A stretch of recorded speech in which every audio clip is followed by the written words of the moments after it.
Her hand was still on his coat when she realized the man waiting outside wasn't there to drive, he was there to kill. She leaned in and whispered, "Your driver has a gun. Don't get in the car," and the most dangerous man in the room went completely still. What he did next didn't save just his life. It started a silent war. If this story pulled you in, make sure to hit that subscribe button so you never miss what's coming next. I've got another unforgettable story dropping tomorrow.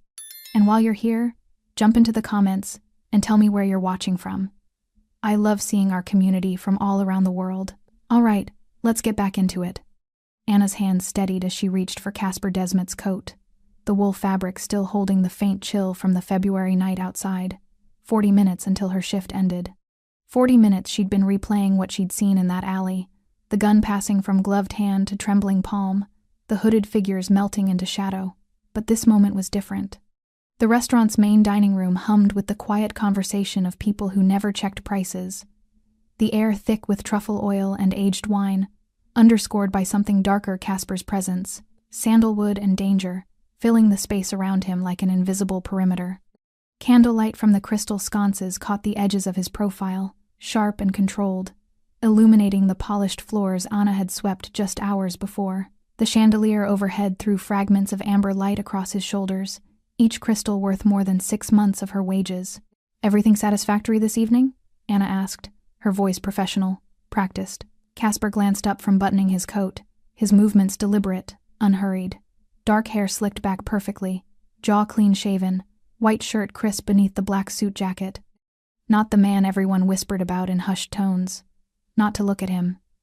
Just someone finishing an unremarkable meal. But Anna had learned quickly that stillness could be more dangerous than motion. She smoothed the lapel, her fingers grazing the expensive weave, and caught sight of the black car pulling forward through the glass doors. The same luxury sedan, the same man behind the wheel she'd seen pressed against brick 30 minutes ago, a weapon forced into his grip. Her pulse hammered against her ribs. 6 hours earlier, Anna had arrived at 3 o'clock, the afternoon shift stretching ahead like every other Tuesday. Table 12 needed water.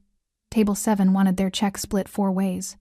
Table 3 asked if the salmon was wild caught, and Anna smiled the same smile she always did, professional and warm, while calculating tips in the back of her mind. Rent was due Friday. Her brother needed books for spring semester. The car made that grinding noise again this morning. She moved through the dining room with practiced efficiency, her ponytail swinging as she pivoted between tables, the white apron tied neatly at her waist, catching the soft lighting. Other servers rushed. Anna glided. It was the difference between surviving a shift and mastering it. By 8:30, the evening crowd had settled into their entrees. The kitchen's rhythm steadied. The bar's noise dimmed to a sophisticated murmur. That's when Casper Desmet walked in. Anna noticed him immediately, not because he announced himself, but because the room shifted. Conversations didn't stop, but they adjusted. The hostess straightened her posture. The sommelier appeared without being summoned. Even the kitchen manager glanced through the pass-through window, nodding once before returning to his station. Casper moved through the restaurant like water, finding its level, inevitable and undisturbed. Dark suit, no tie, coat draped over one arm. 36, maybe 37, with the kind of face that revealed nothing, and the kind of walk that suggested he'd forgotten what hesitation felt like. He chose a corner table, ordered without opening the menu, ate alone. Anna wasn't assigned to his section, but she watched him the way she watched everything, cataloging, measuring, understanding.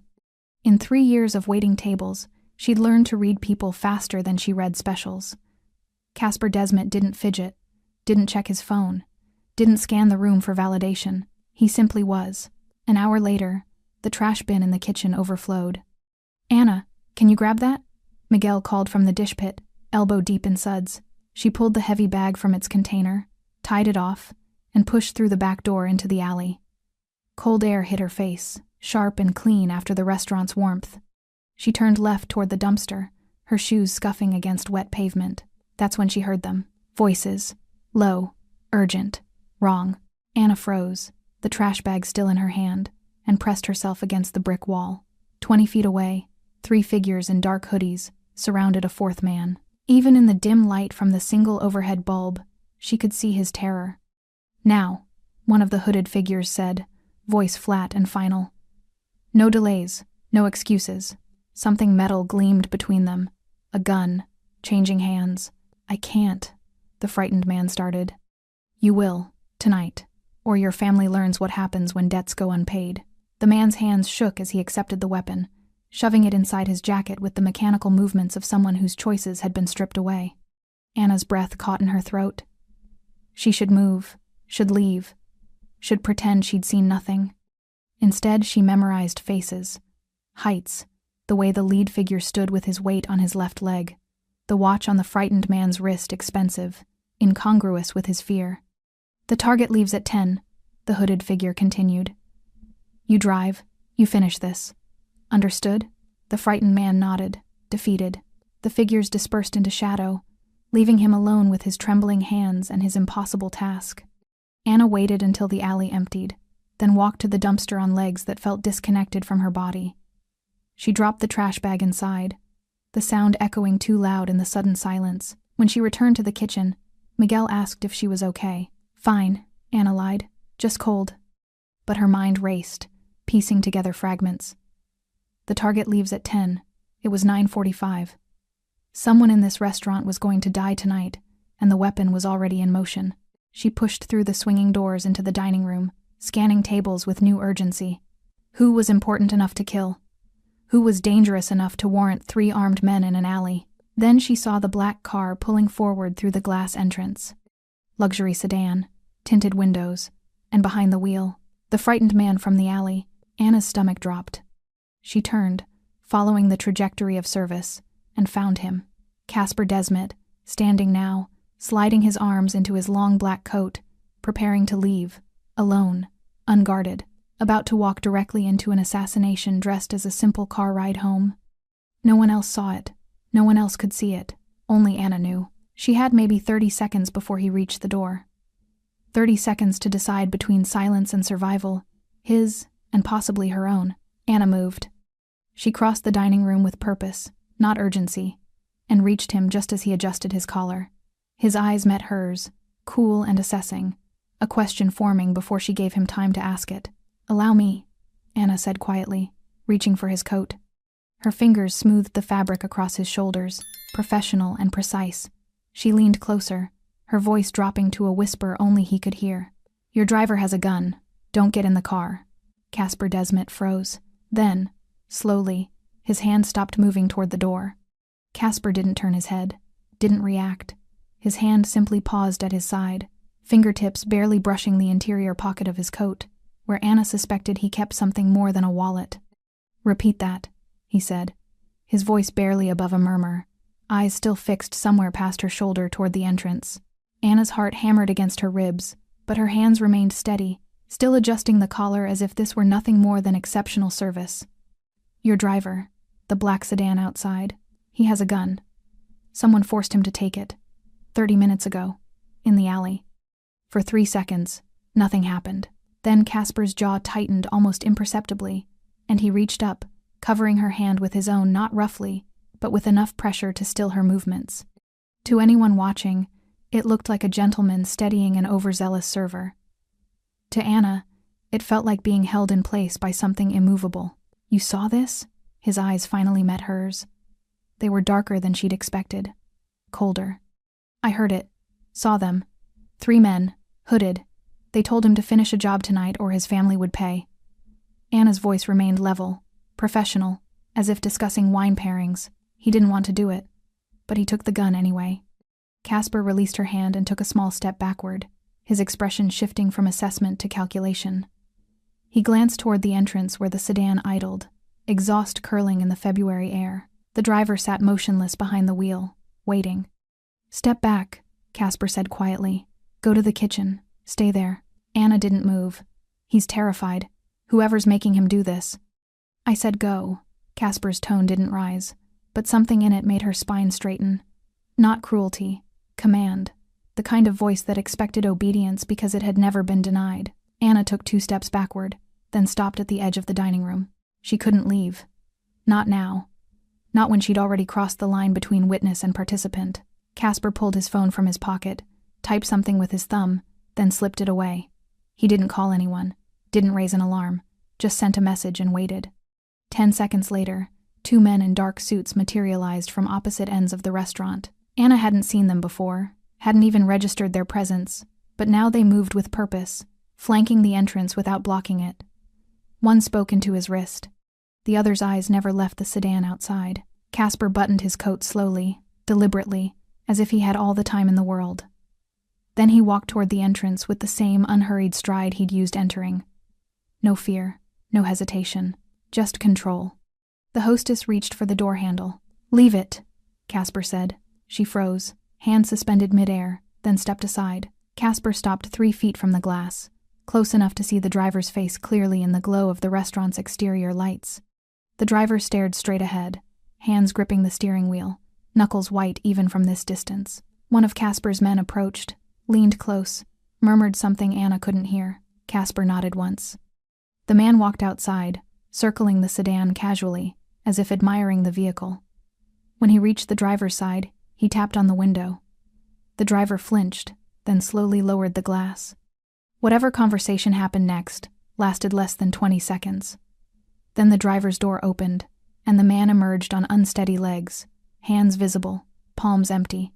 Casper's security guided him away from the car, around the side of the building, out of sight of the remaining diners. No one inside the restaurant seemed to notice.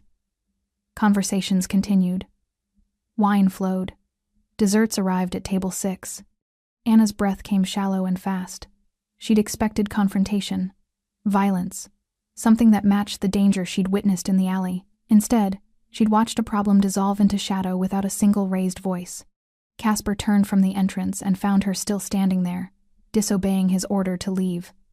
His expression remained unreadable, but he crossed the dining room toward her with that same inevitable stride. "Kitchen," he said again, quieter this time.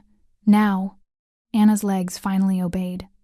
She pushed through the swinging doors into the bright chaos of the kitchen, where Miguel scraped plates and the sous chef called out orders, and everything felt blessedly normal, except nothing was normal anymore. She moved to the far corner near the walk-in cooler, pressed her back against the stainless steel counter, and tried to steady her breathing. Her hands trembled now, the adrenaline finally catching up to her composure. What had she done? The door swung open. Casper entered, scanning the kitchen with the same calm assessment he'd used in the dining room. Staff glanced up, then quickly returned to their tasks. No one questioned him. No one stopped him. He approached Anna, stopping just close enough that they could speak without being overheard above the kitchen noise. "How long have you worked here?" he asked. 3 years. "Ever seen anything like that before?" "No. Ever going to see anything like that again?" His eyes held hers, searching for something: fear, perhaps, or duplicity. Anna wasn't sure which. "I don't know," she answered honestly. "Will I?" Something flickered across Casper's face. Not quite a smile, but not hostility either. Recognition, maybe. Of what? Anna couldn't say. "The driver," Casper said, "is being questioned right now. If what you told me is true." "It is." "Then you just prevented something that would have been very difficult to undo."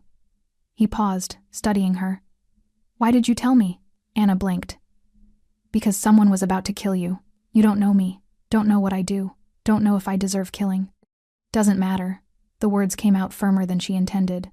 "I'm not going to watch someone die when I can stop it." Casper's expression shifted again, that flicker returning, staying longer this time. He reached into his coat and withdrew a business card, plain, cream-colored, with only a phone number embossed in black. "Keep this," he said, pressing it into her palm.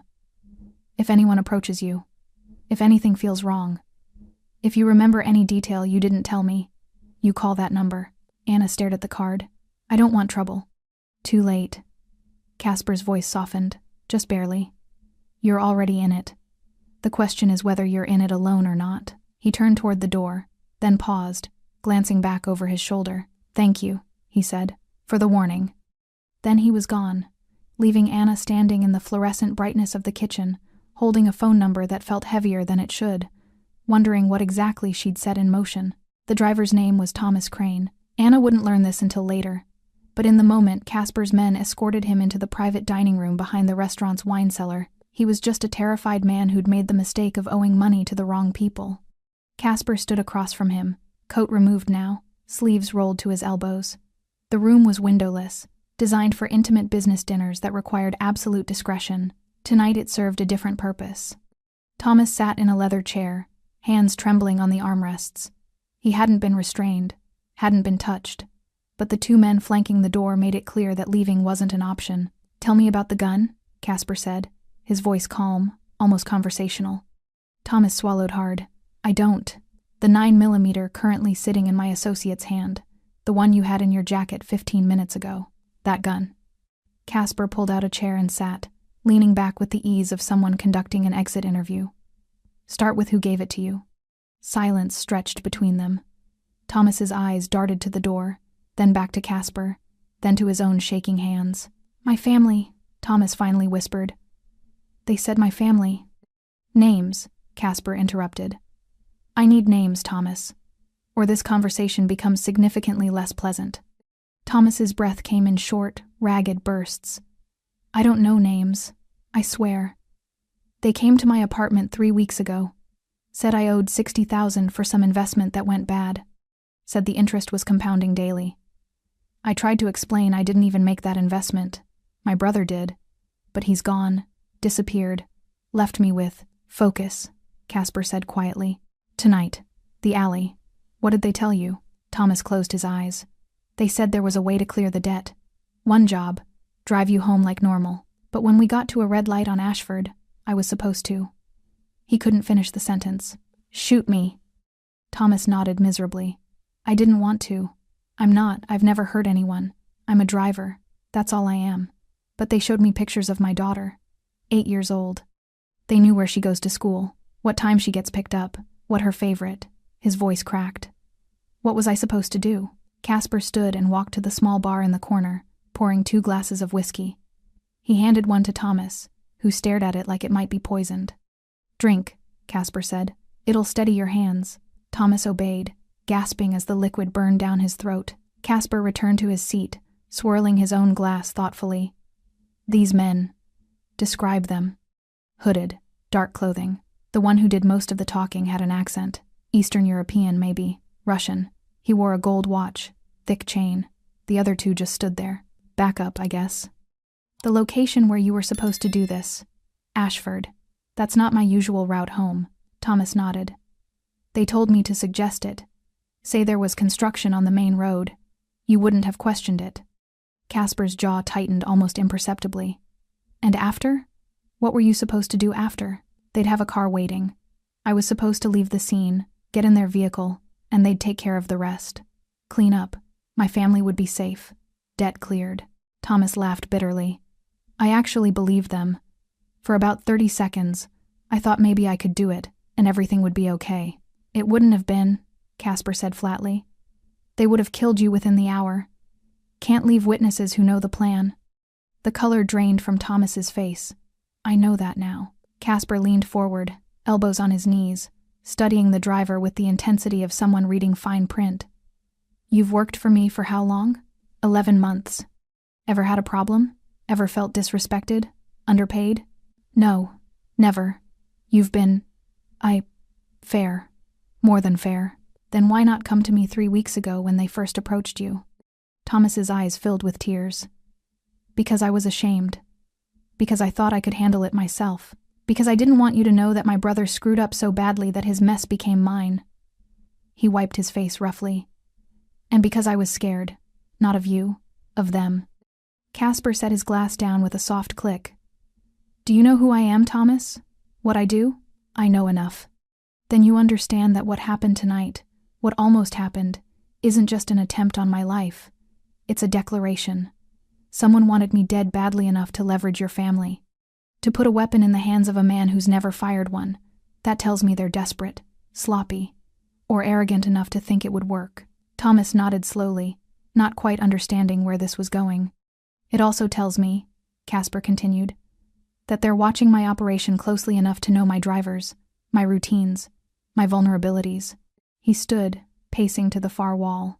"Which means there's a leak, someone feeding them information, someone close." "I swear it's not me," Thomas said quickly. "I never told anyone anything about—" "I believe you." Casper turned back. "A man who's forced to kill doesn't have the stomach for espionage. You're a pawn, Thomas, not a player." Relief flooded Thomas's face. followed immediately by confusion. So what happens now? Casper returned to his seat. Now you tell my associates everything. Every detail you remember. Physical descriptions. The apartment building where they found you. The car they drove. The exact wording of their threats. Everything. And then? Then you disappear. Thomas's relief curdled into fresh fear. Disappear? Not like that, Casper said, almost gently. I mean you leave. Tonight. Your daughter, your wife, they're already being moved to a safe location as we speak. You'll join them. New city. New name if you want it. Enough money to start over cleanly. Why? The word came out barely audible. Why would you do that? Casper finished his whiskey. Because you didn't pull the trigger. Because when a waitress gave me a warning, it meant you'd shown enough hesitation that someone noticed. And because I don't punish desperation, I punish betrayal. His eyes hardened. You were desperate. The people who put you in that position, they betrayed me. He stood, signaling the conversation was over. You'll never work for me again, Thomas. You'll never see this city again. And if you ever breathe a word of tonight to anyone, the protection I'm offering evaporates. Understood? Thomas nodded, tears streaming freely now. Thank you. I don't thank you. Casper walked to the door, then paused. Don't thank me. Thank the woman who noticed what I didn't. Anna's apartment was smaller than Casper expected. Not cramped, she kept it tidy, organized, but the entire living space couldn't have been more than 600 square feet. A kitchenette with barely enough counter space for a cutting board. A worn couch facing a television that looked 10 years old. Books stacked on a shelf made from cinder blocks and plywood. Through the open bedroom door, he could see a neatly made bed and a single nightstand. This was what honest work bought you in the city. This was what 3 years of serving people who spent more on wine than she made in a week had earned her. Casper stood near the window, watching the street below while Anna sat on the edge of her couch, still wearing her work clothes, the white apron folded carefully beside her. One of his men waited in the hallway outside. Another sat in a car across the street. She'd been escorted home an hour ago with the gentle insistence that made refusal impossible. You didn't have to come here, Anna said finally, breaking the silence. Your people already told me to keep quiet. They told you to stay safe, Casper corrected, turning from the window. Different thing. Is it? She looked up at him, exhaustion pulling at the corners of her eyes. Because it feels the same from where I'm sitting. Casper moved to the chair across from her, the only other seat in the room, and lowered himself into it. Even sitting, he seemed to fill the small space with his presence. Tell me about the alley. Everything. Not the summary you gave me before. Every detail. Anna drew a slow breath. I took the trash out around 9:15, maybe 9:20. The bin was full, and Miguel asked me to handle it because he was drowning in dishes. You went alone? Always do. It's not a long walk. Dumpsters maybe 30 feet from the back door. She tucked a loose strand of hair behind her ear. I heard them before I saw them. Voices. Angry, but controlled. Like people trying not to be heard. How many? 4. 3 in dark hoodies, faces mostly hidden. One man without a hood, your driver. He looked. She paused, searching for the word. Defeated, like someone who'd already lost. Did they see you? No. I stayed against the wall. Shadow from the overhang kept me hidden. Anna's hands twisted in her lap. The one doing the talking, he had an accent. Russian, maybe. Eastern European. He was taller than the other two. Stood differently, like he was used to giving orders. What did he say? Anna closed her eyes, pulling the memory into focus. He said, now. No delays, no excuses. Then he handed Thomas. Is that his name? Casper nodded. He handed Thomas the gun. Thomas tried to refuse, said I can't. But the man told him he would, or his family would learn what happens when debts go unpaid. She opened her eyes. That's when I knew it wasn't a choice. It was a threat. Casper leaned forward, elbows on his knees. Did they mention me by name? No. Just said the target leaves at 10, and that Thomas would drive and finish it. They gave him an address. Ashford something. Ashford and 5th. That's it. Anna met his gaze. Why there? Industrial area. Minimal cameras. Easy to dispose of evidence. Casper's voice remained even, clinical. Good choice for an ambush. Bad luck they picked a driver with a conscience. He didn't want to do it. Doesn't matter. Intent without action is just guilt. Action is what kills people. Casper sat back. But you're right. He was coerced. That's why he's alive. Anna's jaw tightened. You keep saying that like it's mercy. Kicking someone out of their life, forcing them to disappear, is better than the alternative, Casper interrupted, his tone hardening. Which is what the people who set this up would have done to him, and to his family. I'm not the villain in this story, Anna. I didn't say you were.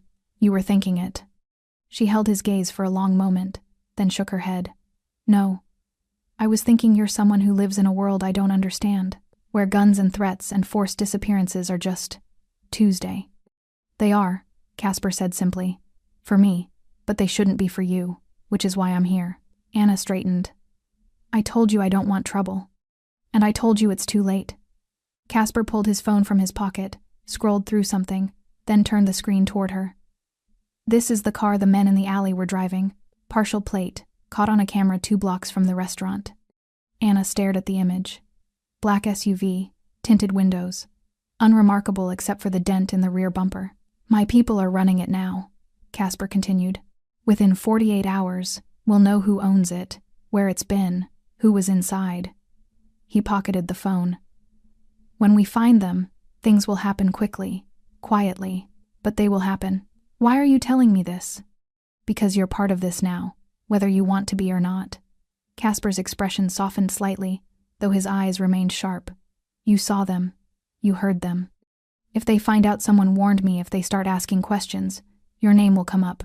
Thomas won't give it, but there are other ways to trace a leak. Anna's stomach dropped. So what am I supposed to do? You're supposed to let me protect you. Casper gestured toward the window. The man outside your door? He stays.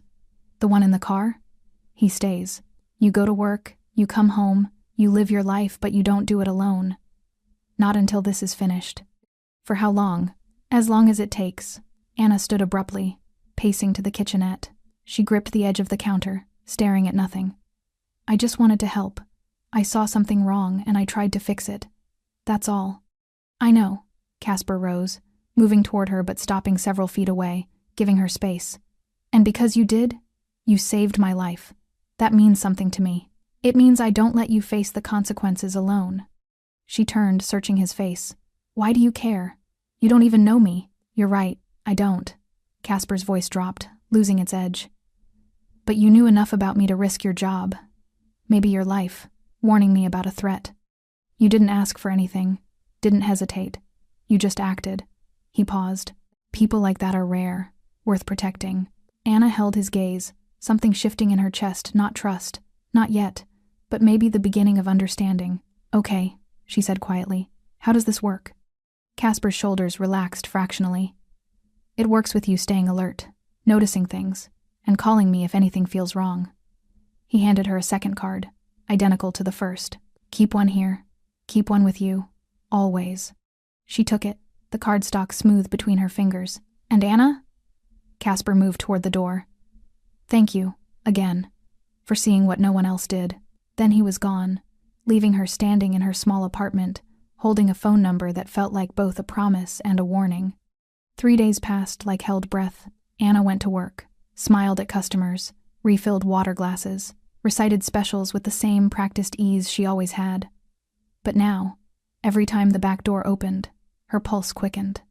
Every time a car idled too long outside the restaurant, her eyes tracked it. The man Casper had posted outside her apartment building, she'd learned his name was Griffin, nodded to her each morning as she left for her shift. He didn't speak much, but his presence was constant, reassuring in a way that also reminded her how much danger she might actually be in. On the 4th day, Casper called. The SUV was registered to a shell company, he said without preamble. Traced back to a shipping operation on the East Docks. Imports, mostly legitimate, except for the containers that aren't. Anna switched the phone to her other ear, glancing around her empty apartment. What does that mean? It means I know who ordered the hit. His voice carried a cold satisfaction. Rival operation. They've been trying to cut into my territory for 6 months. This was their play. Remove me, create chaos, move in while my people scrambled to reorganize. So it's over? You know who did it? Knowing and proving are different things, and acting too quickly shows my hand. Casper paused. I need them to think their plan is still in motion, that Thomas followed through, that I'm dead. Anna's breath caught. How do you fake that? People saw you leave the restaurant alive. People saw me leave. What happened after is open to interpretation." There was a smile in his voice, dark and calculating. "I have resources, Anna. And I'm very good at controlling narratives." She sat on the edge of her couch, processing. "What do you need from me? Keep your routine normal. If anyone asks about that night, customers, coworkers, anyone, you tell them I left around 10. You didn't see anything unusual. Understand?" "I understand. There's something else." Casper's tone shifted. "I need you to come somewhere tomorrow. Bring your observations from the alley. Everything you remember that you haven't told me yet. Times, positions, anything." "Why?" "Because my people are good at what they do. But you saw something they didn't. Fresh eyes. Unbiased perspective." He paused. "And because I'm starting to think you notice things that trained security misses." Anna's throat tightened. "I'm a waitress, not a detective. You're someone who pays attention. In my world, that's more valuable." He gave her an address in a part of the city she'd never been to. 2:00 tomorrow. Griffin will bring you." Before she could respond, the line went dead. The building Casper operated from looked like any other commercial property. Gray concrete, small windows, a parking garage underneath. Nothing about it suggested power or danger, or the kind of operations Anna had only seen in movies. Griffin escorted her through a side entrance, past security that nodded them through without question, and into an elevator that required a key card to access certain floors. They stopped on the 5th floor. The hallway was quiet, carpeted, lined with doors that gave no indication of what lay behind them. Griffin knocked twice on the last door on the left, then opened it without waiting for a response. Inside, Casper stood at a large table covered with papers, photographs, and maps. 2 other men flanked him, one younger, laptop open in front of him, the other older with the weathered look of someone who'd spent decades in violent work. Casper glanced up as Anna entered. "Thank you for coming." She nodded, suddenly aware of how out of place she looked in her jeans and sweater, surrounded by men in expensive suits discussing things that could end lives. "This is Anna Jacobs," Casper said to the others. "She's the reason I'm still breathing." To Anna, he gestured toward the table. "These are the men helping me dismantle the people who tried to change that." Anna approached slowly, eyes scanning the materials spread before her. Photographs of men she didn't recognize, shipping manifests, financial documents, and in the center, a map of the city with several locations marked in red. "We've identified the key players," Casper continued. "Christoph Volkov runs the operation. Former Russian military, moved here 8 years ago, built his network slowly, carefully." He tapped a photograph of a hard-faced man with a gold chain visible at his collar. "Sound familiar?" Anna leaned closer, studying the image. The jawline, the way he held himself even in a still photograph.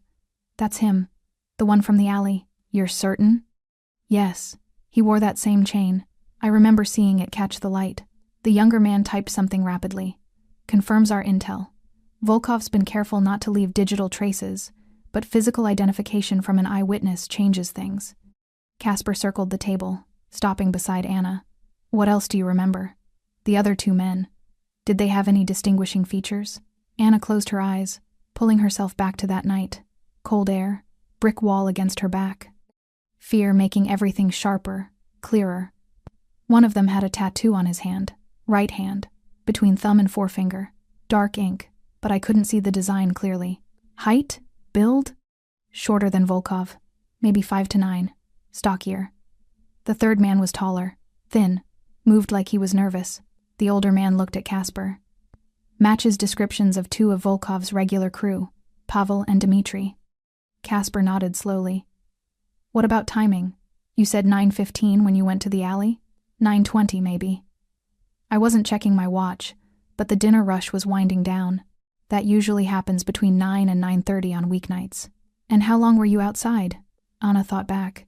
3 minutes? 4? Long enough to hear the entire exchange, see the gun change hands, watch them leave. "Which direction?" "West, toward the main street. They had a car waiting, the SUV you showed me. It was parked just past the alley entrance." Casper exchanged a look with the younger man, who pulled up something on his laptop. Traffic camera caught a black SUV heading west on Marlow at 9:24 p.m. Matches the timeline. "Where did it go?" Casper asked. "Lost it after 6 blocks. They knew the camera blind spots." Anna watched them work, piecing together fragments of information like a puzzle where every piece mattered. She should have felt frightened, should have wanted to leave, to go back to her simple life of tables and tips and problems she could solve with a smile. Instead, she felt something else. Purpose, maybe, or the strange satisfaction of seeing her observations matter. "Anna," Casper said, drawing her attention back. "I need you to understand something. The information you've given us today? It confirms things we suspected but couldn't prove. It gives us leverage." He moved closer, his voice lowering. "But it also means you're more valuable to me than I anticipated, which means you're more valuable to them if they figure out who you are." "I understand." "Do you?" His eyes searched hers. "Because from here, things accelerate. Volkov thinks I'm dead or wounded. He's already moving to consolidate power. Within a week, maybe 2, his operation will overextend. That's when we strike. And until then? Until then, you stay visible but protected. You live normally, and you trust that I won't let anything happen to you." Anna met his gaze, seeing something there she hadn't noticed before. Not just determination, responsibility. He'd meant what he said about protecting people who helped him. "I trust you," she said, surprised to find she meant it. Casper's expression softened almost imperceptibly. "Good, because I'm going to need you to trust me even more before this is finished." 11 days after the alley, Christoph Volkov's world began to collapse. It started small. A shipment that never arrived. A warehouse lease that mysteriously terminated. 3 key distributors who suddenly stopped returning calls. To anyone outside the operation, these would seem like bad luck. Random complications in a complicated business. Volkov knew better. He stood in his office overlooking the docks, watching cargo containers stack like building blocks, and felt the creeping certainty that someone was dismantling everything he'd built. The hit on Casper Desmet should have worked.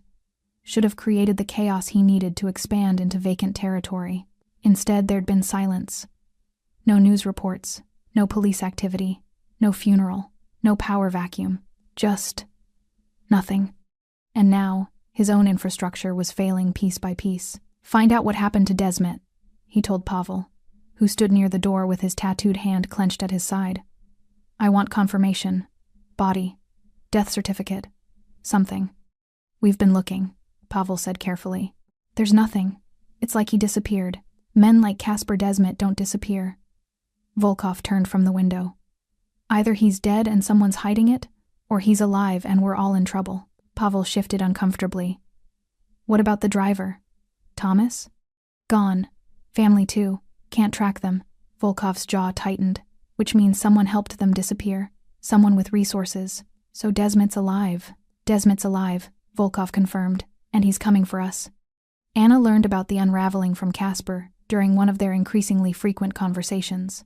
He'd taken to calling her every few days ostensibly for updates, to ensure she felt safe, but their talks had evolved into something else, something neither of them quite acknowledged. "Volkov's losing suppliers," Casper told her, his voice carrying satisfaction she'd learned to recognize. 3 major contacts severed in the last week. His distribution network is fracturing. Anna sat curled on her couch, phone pressed to her ear. "How are you doing it?" Carefully, a word in the right ear. Evidence of instability. Questions about Volkov's judgment. He paused. "People don't like working with desperate men. Desperation makes mistakes. Is he dangerous? When he's desperate? More dangerous than when he's confident, yes. Which is why Griffin stays outside your building. Why Marcus watches the restaurant." Casper's tone shifted, becoming more serious.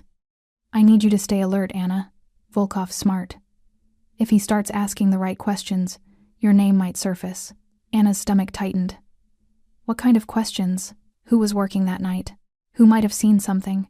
Who had access to me? He let that settle. "You were visible. Professional. Exactly the kind of person who notices details. So what do I do?" "What you've been doing. Nothing changes in your routine. But if anyone approaches you, anyone you don't recognize, anyone asking about that night, you call me immediately. Don't engage. Don't try to handle it yourself." "Okay." Casper was quiet for a moment. "How are you holding up? Really?" The question surprised her. Not because he asked, he always did, but because of the genuine concern underneath it. "I'm okay. It's strange, knowing something big is happening and just going to work, serving pasta, Pretending everything's normal. That's the hardest part, Casper said. Waiting, watching, knowing the storm's coming but not when it'll hit. Anna pulled a blanket tighter around her shoulders. Do you ever get used to it? No, you just get better at functioning through it. He exhaled slowly. But you shouldn't have to get used to it. This isn't your world. It is now. Only temporarily. Once this is finished, Anna interrupted, I'll still be the woman who saved your life. That doesn't just go away. Casper didn't respond immediately. When he did, his voice was quieter. No, I suppose it doesn't. The end came swiftly. 2 weeks after the attempted assassination, Volkov's remaining lieutenants turned on him. Not through violence, Casper's way was subtler than that. They simply stopped following orders, stopped answering calls, stopped pretending loyalty they no longer felt. The financial accounts Volkov had built over years suddenly became inaccessible. Passwords changed, offshore connections severed. He was left with a crumbling empire, and the realization that whoever had orchestrated this had done it with surgical precision. On a Wednesday morning, Volkov received a message. No threats, no demands, just an address and a time. He went, because what choice did he have? The warehouse was empty except for Casper Desmet, standing in a shaft of sunlight that made him look almost ethereal, untouchable, very much alive. You should be dead, Volkov said, his accent thicker with stress. I should be, Casper agreed. Your plan was good, thorough. Using my own driver showed creativity. He stepped forward, hands in his pockets, completely relaxed. But you made one mistake. What mistake? You underestimated the people around me. Assumed they were just employees, just tools. Casper's eyes hardened.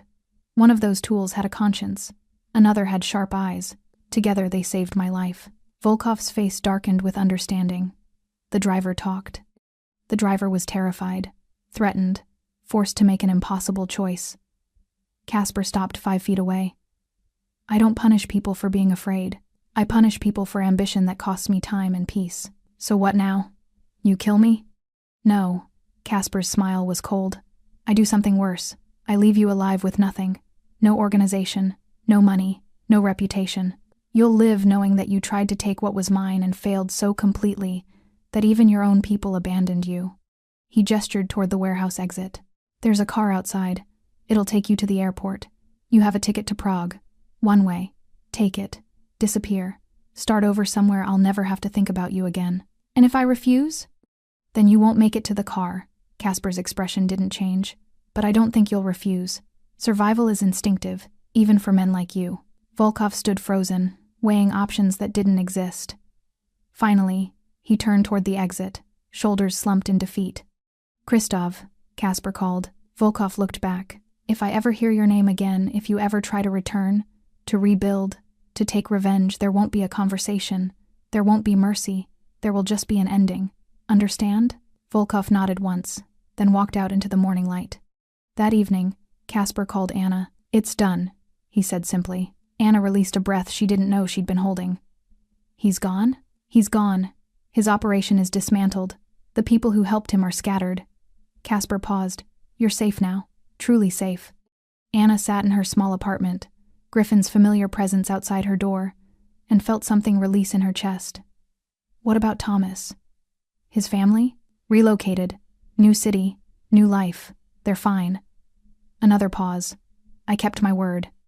Thank you. I should be thanking you. Casper's voice softened. Everything that happened, everything that didn't happen, started with you noticing what no one else did. Anna smiled despite herself. I just took out the trash. You did more than that. Much more. He was quiet for a moment. I'd like to see you. Tomorrow, if you're available. Not for business, just to talk. Anna's heart beat a little faster. Okay, where? The restaurant. Where it all started. Anna arrived at the restaurant 20 minutes before her shift was supposed to start. But Casper was already there. He sat at the same corner table where this had all begun, coat draped over the chair beside him, a cup of coffee cooling in front of him. The late afternoon sun slanted through the windows, catching the edges of his profile in gold. When he saw her, he stood not with the controlled authority she'd grown accustomed to, but with something softer, anticipation maybe. Thank you for coming early, he said as she approached. You asked. Anna slid into the seat across from him, suddenly aware of how different this felt. No emergency, no threat. Just two people sitting in a restaurant where one of them happened to work. Casper gestured to the server Miguel, who'd worked the same shift as Anna for 2 years. "Whatever she wants, and bring us some privacy." Miguel nodded, retreating with the discretion of someone who'd learned not to ask questions. "You don't have to buy me dinner," Anna said. "I eat here for free anyway." "I know, but let me do this." Casper's expression carried something she hadn't seen before. Vulnerability, perhaps. Or the simple desire to do something normal. These past few weeks, every conversation we've had has been about danger. Threats. Survival. I'd like one that isn't. Anna studied him across the table. The sharp lines of his face had softened somehow, or maybe she was just seeing him differently now. Not as the dangerous man everyone whispered about, but as someone who carried weight she was only beginning to understand. "Okay," she said quietly. "What do you want to talk about?" Casper smiled a real smile, not the cold calculation she'd seen him use like a weapon. "Tell me about you. The parts that have nothing to do with taking out trash or saving lives." So she did. Anna told him about growing up in a smaller city 3 hours north. About the brother who'd gone to college on a scholarship, while she'd stayed behind to help their mother through cancer treatments. About the decision to move here afterward, looking for something bigger than the town that had felt too small after everything. "My brother finished his degree," she said, tracing the rim of her water glass. "Engineering. He's doing well. Sends money when he can, even though I tell him not to." "You helped him get there." "Someone had to." Anna shrugged. "Mom couldn't work during treatment. I was already out of school. It made sense." "Did you want to go to college?" The question hung between them, honest and direct. "I don't know," Anna admitted. "I thought about it. But by the time I could have gone, I was working here, making decent money, building a life. College started to feel like something for other people." Casper leaned back, coffee forgotten. "It's not too late, if you wanted to. Maybe." She met his eyes. "But I'm not unhappy. I know it probably looks small to you, this job, this life, but it's mine. I built it.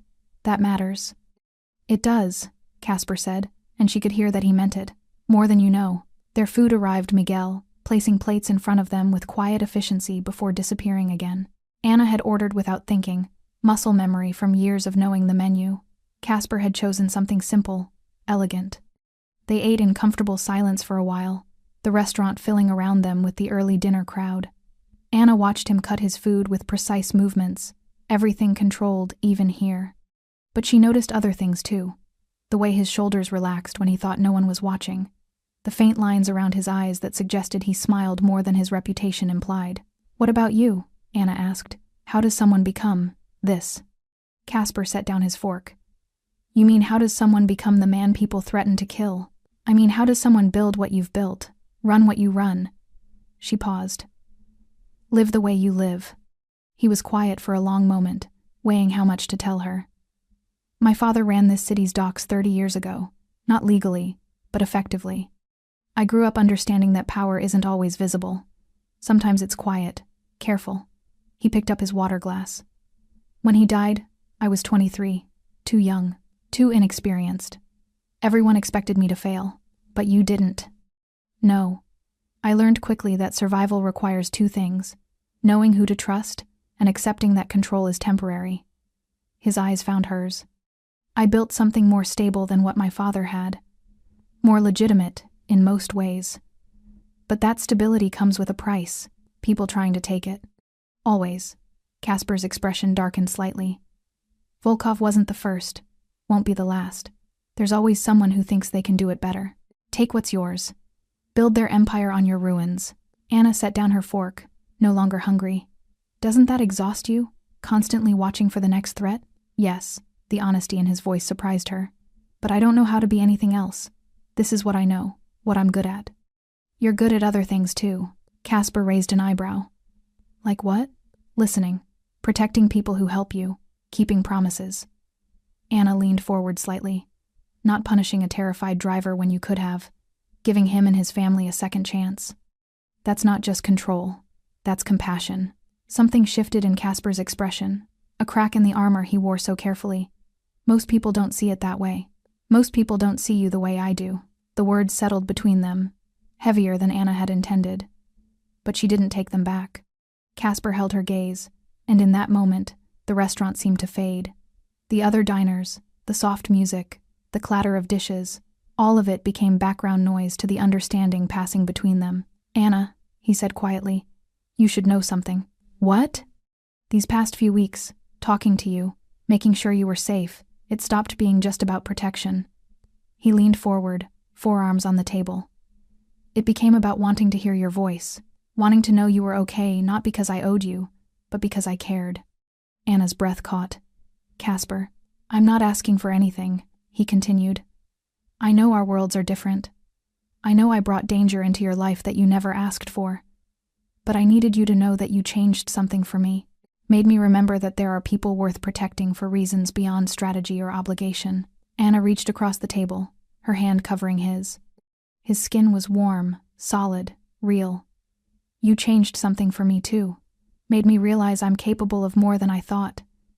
That I can trust my instincts even when they lead me into dangerous places." Casper turned his hand over, fingers intertwining with hers. "Where does that leave us?" "I don't know." Anna smiled, feeling the truth of it. "But I'm not afraid to find out." They sat like that, hands joined across the table, while the restaurant moved around them. Two people from different worlds who'd collided in a moment of crisis and discovered something neither had expected. Not romance exactly. Not yet, but possibility. And for now, that was enough. Later, after Casper had left and Anna's shift had begun, Miguel approached her at the service station. "That man," he said carefully. "He's important, isn't he?" Anna looked toward the empty corner table. "Yes. Is he good to you?" She thought about the past weeks, the protection, the conversations, the way Casper had dismantled an empire to keep her safe. "Yes, he's good to me." Miguel nodded slowly. "Then I'm glad. You deserve someone who sees you." Anna smiled, tucking Casper's card now worn from being carried back into her pocket. "I think he does." Anna dreamed about the alley. Not every night, but often enough that she'd started recognizing the pattern, the cold brick against her back, the voices pressing through darkness. The moment the gun changed hands, metal catching light, and her breath stopping in her throat. In the dreams, she never warned Casper. She just stood there, frozen, watching him walk to the car, watching the door close, watching the sedan pull away into traffic. Then she'd wake, heart pounding, reaching for her phone, to confirm he was still alive. It was 3 a.m. when she finally gave up on sleep and made tea instead. The apartment was quiet, except for the occasional sound of traffic outside. Griffin had been replaced by someone named Torres Casper, rotated his security, he'd explained, to keep patterns unpredictable, but the presence was the same. Constant. Protective. Her phone buzzed. A message from Casper. "You're awake." Anna stared at the screen, then typed back. "How do you know?" "Your light's on." Torres mentioned it. She moved to the window, peering down at the street. The car sat in its usual spot, dark and unremarkable. She couldn't see inside, but she knew Torres was watching. Her phone rang. "You should be sleeping," Casper said when she answered. "So should you. I don't sleep much." His voice sounded different in the middle of the night, less controlled, more human. "Bad dreams?"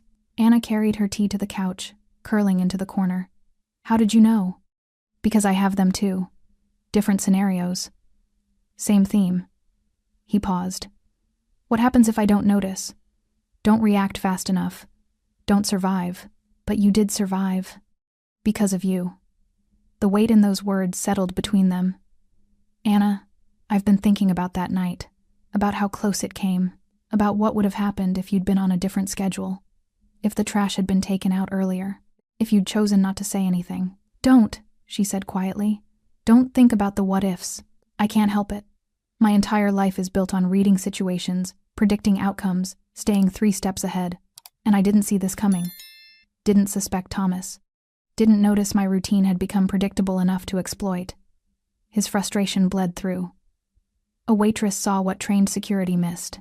I got lucky. I was in the right place at the right time." "It wasn't luck. It was awareness. Instinct." Casper's voice softened. "You trusted yourself enough to act on what you saw. Most people wouldn't have. They'd have convinced themselves it wasn't their business, that they'd misunderstood, that speaking up would cause more problems than staying silent."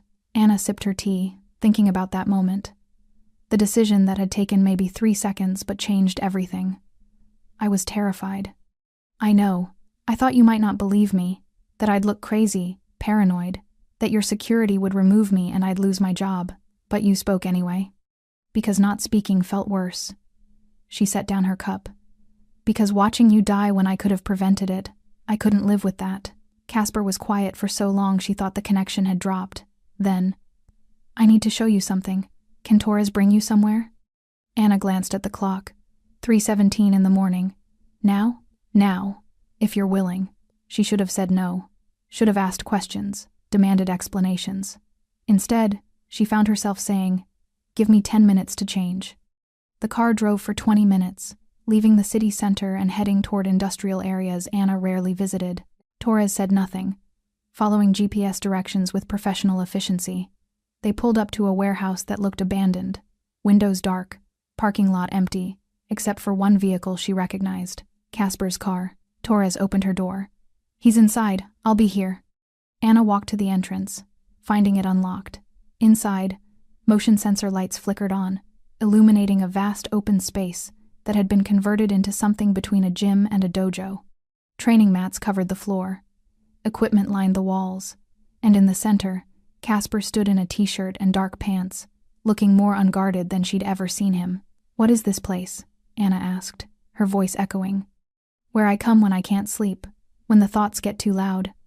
He gestured around. Physical exhaustion is easier to manage than mental noise. She approached slowly, noticing the heavy bag in the corner, the wraps around his knuckles. "How often do you come here?" "More than I should, less than I need to." Casper moved to a bench against the wall, sitting with his forearms on his knees. "I brought you here because I wanted you to see something real. Not the version of me that sits in restaurants or makes business decisions. The version that exists at 3 in the morning when control slips." Anna sat beside him, close enough to feel the heat radiating from his recent exertion. "Why?" "Because you've been honest with me about your fears, your dreams, the way that night affected you." He turned to face her. "I wanted to be honest back, to show you that I'm not immune to it either. That survival doesn't mean unscathed." She studied his profile, the sharp lines softened by exhaustion, the carefully maintained composure cracking just enough to show the person beneath. "You blame yourself for not seeing it coming. I should have. You're not omniscient, Casper. You're just human." He laughed, but there was no humor in it. "People in my position can't afford to be just human. Human makes mistakes. Human gets killed. Human also gets saved by waitresses who take out the trash."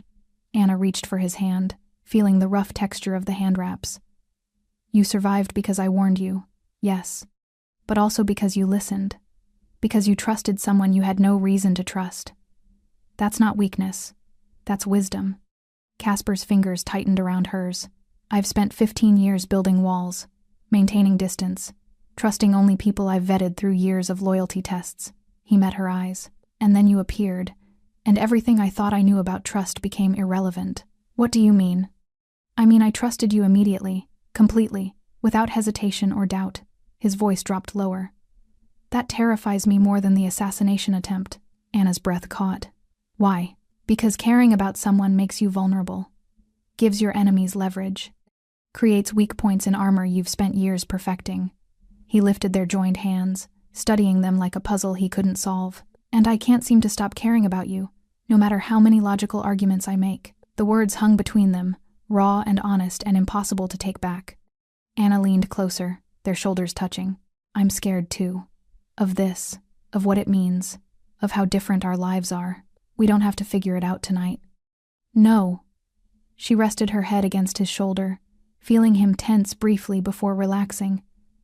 "But we should probably stop pretending it's just gratitude or circumstance." Casper's arm came around her shoulders, careful, tentative. "What is it then?" Anna closed her eyes, breathing in sandalwood and sweat, and something uniquely him. "I don't know yet. But it's real. And it matters." They sat like that in the empty warehouse, exhaustion and honesty stripping away pretense, while city lights filtered through high windows and created shadows that danced across training mats. Outside, Torres waited patiently. Above them, the night slowly surrendered to dawn. And between them, something fragile and important took shape. Not romance exactly, not yet, but connection, understanding. The beginning of something neither had planned for, but both were too tired to resist. "Thank you," Casper said finally. "For coming, for listening, for not running when most people would have." Anna smiled against his shoulder. "Where would I run to? You've got security following me." He laughed, a real laugh this time, surprised out of him. "I could call them off." "Don't." She lifted her head, meeting his eyes. "I like knowing you care enough to protect me, even if it's terrifying and complicated and completely disrupts my normal life." "Is that what I've done? Disrupted your normal life?" "Completely." Anna stood, pulling him up with her. "And somehow, I don't hate it." Casper held her hand a moment longer than necessary before releasing it. "I should get you home. You have a shift in 6 hours. So do you, probably. Important meetings, empire maintenance, something like that." He walked her to the door, flipping off lights as they went. "Anna?" She turned. "The dreams. They'll get better. Eventually." "How do you know?" "Because you're not alone in them anymore." His expression softened. "Neither am I." The restaurant felt different now. Anna couldn't pinpoint exactly what had changed. The layout was the same. The menu hadn't been updated. The same customers requested the same tables, but something fundamental had shifted. Maybe it was her. Maybe awareness, once gained, couldn't be unlearned. She noticed things she'd overlooked for years. The way certain patrons received preferential treatment without asking. The private dining rooms that were always reserved but rarely used. The deliveries that came through the back entrance at odd hours. Signed for by management without inspection. The restaurant existed in multiple worlds simultaneously, serving expensive pasta to anniversary couples while quietly facilitating the business of people like Casper. People whose power operated below the surface, invisible until you knew what to look for. Anna was clearing table 6 when Casper arrived. Early afternoon, between lunch and dinner, when the dining room sat mostly empty, he chose a different table this time near the window, where sunlight illuminated the careful distance he usually maintained from the world. She approached with water and a menu, professional despite the way her pulse quickened. "Good afternoon, Anna." His voice carried warmth reserved for private conversations. "Do you have a few minutes?" She glanced toward the kitchen. Miguel waved her off, taking over her remaining tables. "I suppose I do." Casper gestured to the seat across from him. When she sat, he slid a folder across the table, plain manila, unsealed, containing papers she couldn't see without opening it. "What is this?" "Options." He leaned back, giving her space to process. "I've spent the past few days thinking about what comes next. For you, for us, for how this arrangement continues." Anna's stomach tightened. "Arrangement sounds clinical." "Poor word choice," he acknowledged with a slight smile. "This connection, this situation, whatever we're calling it." She opened the folder carefully. Inside she found documents, financial statements, property deeds, educational program information. Her name appeared on several pages, alongside numbers that made her breath catch. "Casper, what?" "The first option is compensation," he said evenly, "for saving my life, for enduring weeks of protection details and disrupted routines, for taking a risk that could have cost you everything." He pointed to the top document.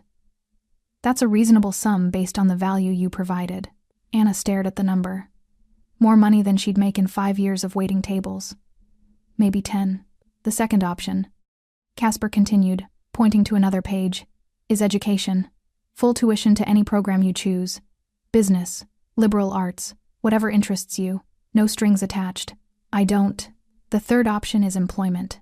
I have legitimate business operations that need people with your observational skills. Security consulting, operations management, personnel assessment." He met her eyes. "You're wasted serving tables, Anna. You see things others miss. That's valuable."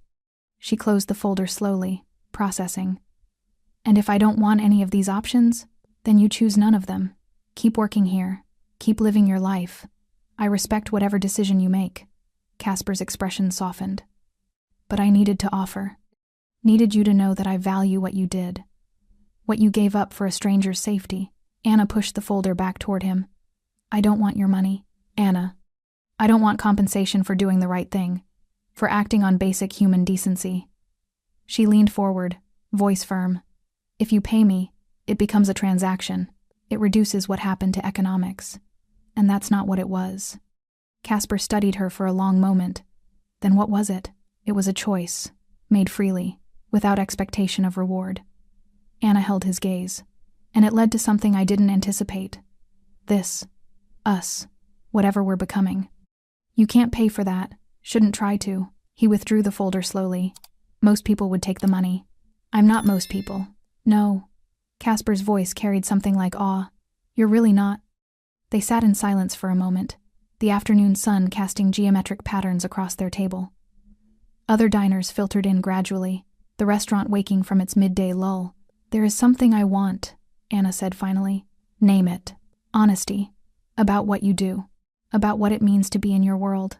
She met his eyes. If we're going to keep doing this, whatever this is, I need to understand it. Not the sanitized version, the real one. Casper's jaw tightened slightly. That world isn't kind, Anna. It's not romantic or exciting. It's calculating and cold, and sometimes cruel. I know.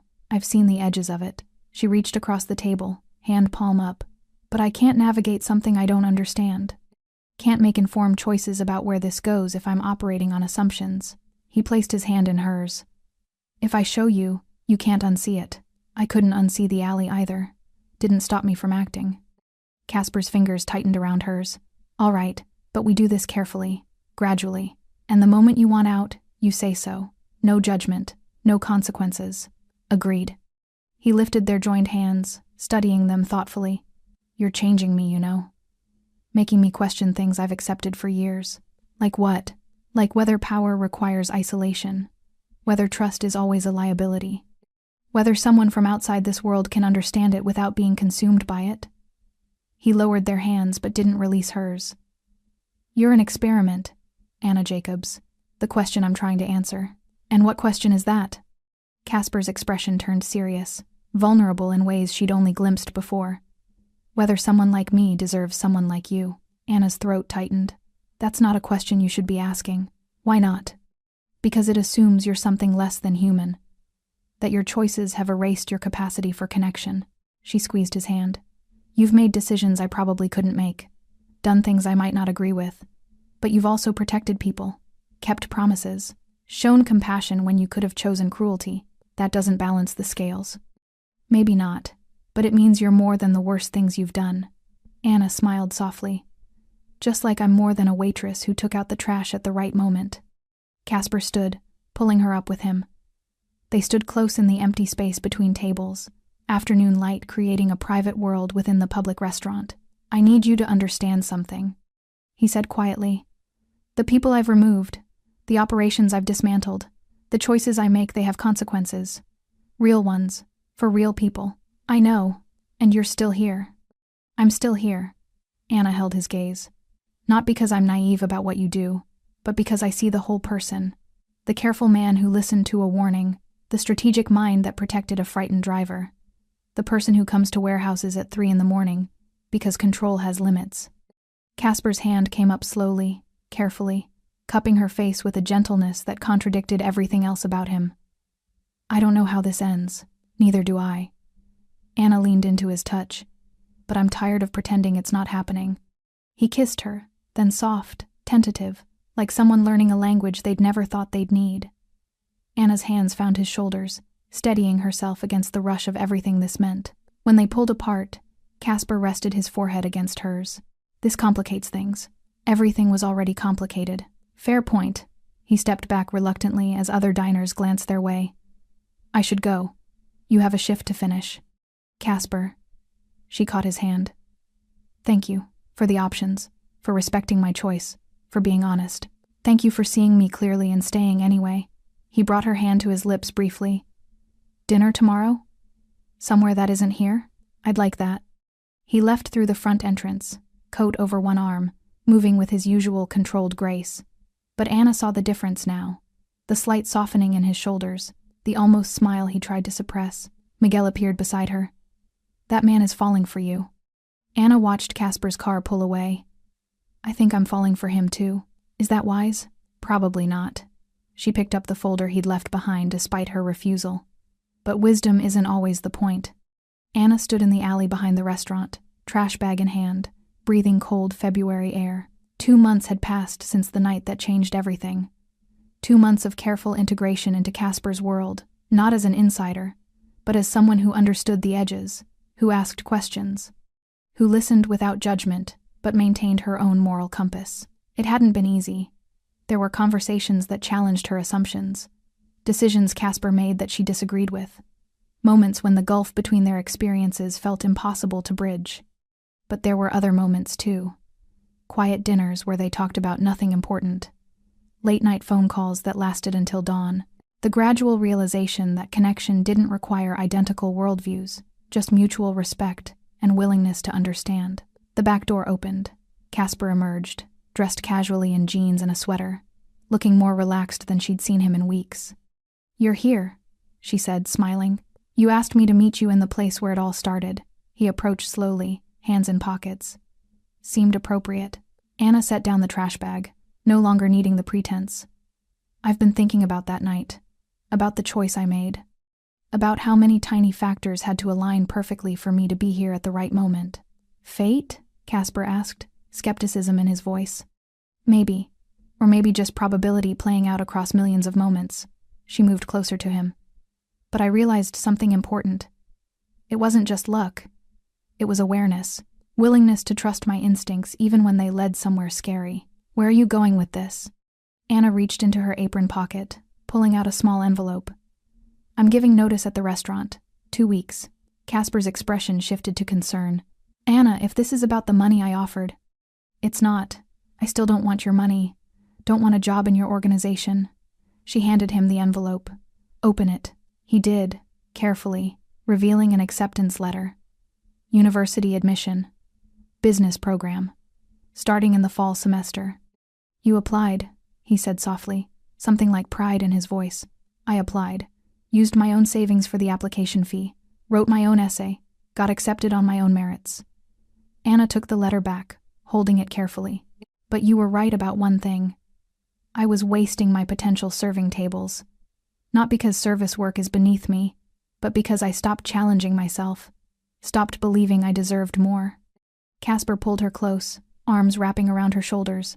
"I'm proud of you, and I had nothing to do with this." "You had everything to do with it."